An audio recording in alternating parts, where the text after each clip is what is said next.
মাগো ওমা আমি আমি চলে যাচ্ছি মা। আমার আমার পাপ মুখ আর আমি কোনোদিন তোমাদের দেখাবো না। তোমাদের দেখতে না পেয়ে আমার মুখটা পেটে চৌচির হয়ে গেল। আমি আর কোনোদিন আমি এই বাড়িতে আসবো না, কোনোদিন আমি এই বাড়িতে আসবো না, আর কোনোদিন আমি এই বাড়িতে আসবো না।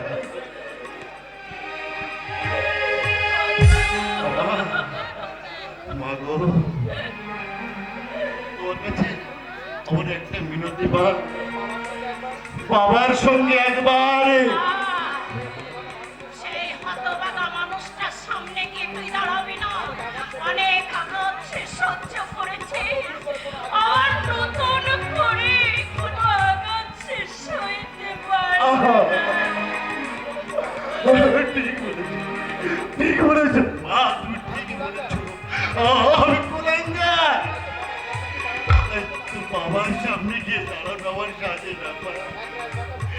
এক রাস ব্যথা বুকে নিয়ে আমি আমি নীরবে এই বাড়ি ছেড়ে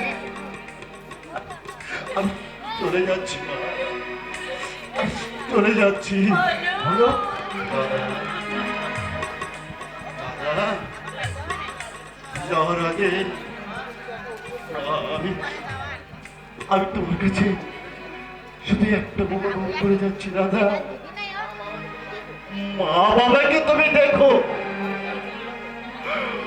দাদা।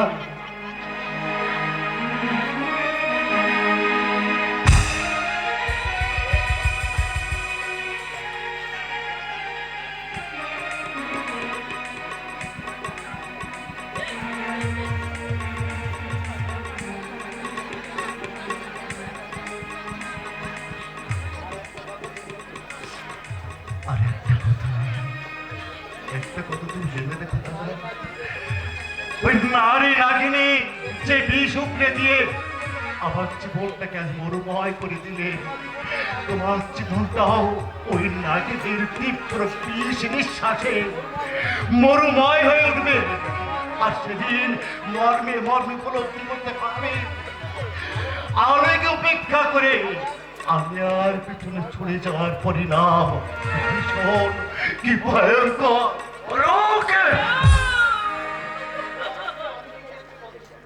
দাদা করো করো তুমি আধুনিক স্ত্রীর পদসেবা, তুমি যাও তুমি পাপের পঙ্কিরা বলতে, তুমি সব কিছুর পরেও তোমার তোমার বিবেকের কাছে তোমার বিবেকের কাছে একদিন তোমাকে জবাবদিহি করতেই হবে।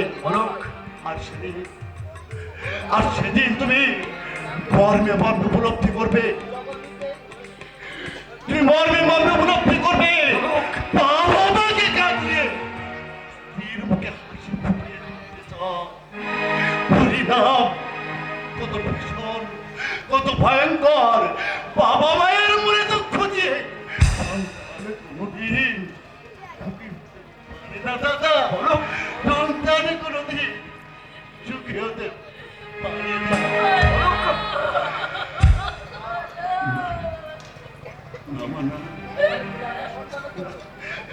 তোমার কুলঙ্গের সন্তানের জন্য তুমি ভুলেও দুপুরে চোখের জলের অপচয় করো না মা। এরপর তুমি আরো অনেক অনেক কিছু করতে হবে মা গো। আমার আমার আমার বড় স্বাদ ছিল মা। মা মা আমার বড় স্বাদ ছিল মা। তোমাদের তোমাদের কিন্তু আমার সে স্বাদ পূর্ণ হলো না মা। আমার সে স্বাদ পূর্ণ হলো না।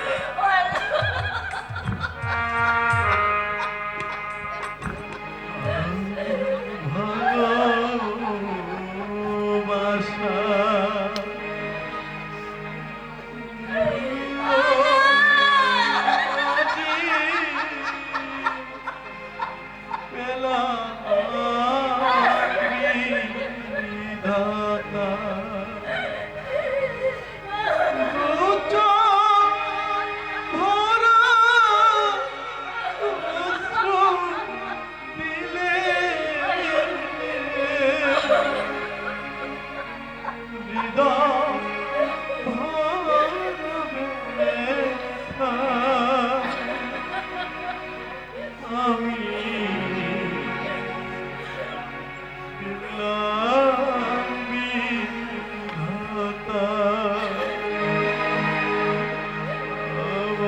ভালোবাসা মূল্য আগে এলা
কি হয়েছে মমতা?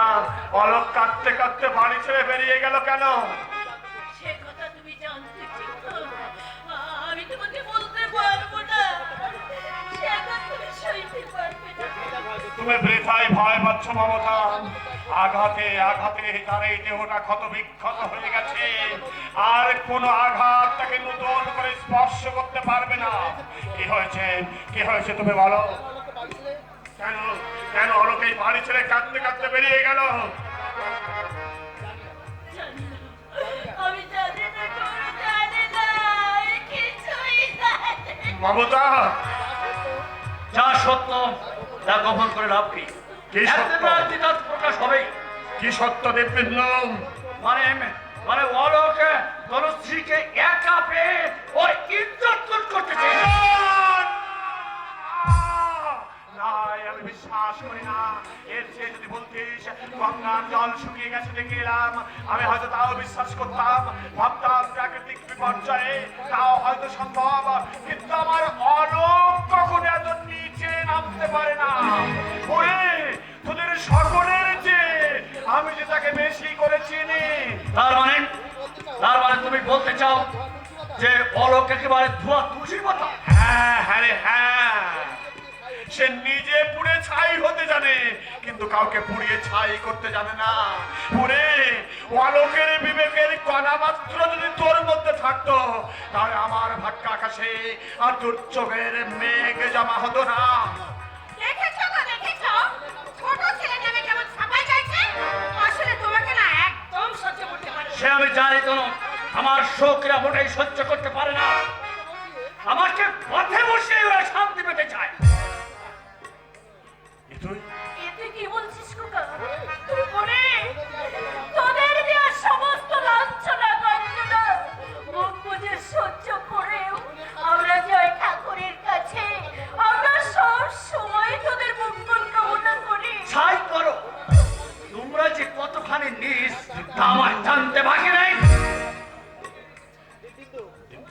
শোনো বাবা, বৃদ্ধাবাসে আমি কথাবার্তা পাকা করে এসেছি। আমি চাই তোমাদের জীবনের বাকি দিনগুলো তোমরা এই বৃদ্ধাবাসে কাটাবে।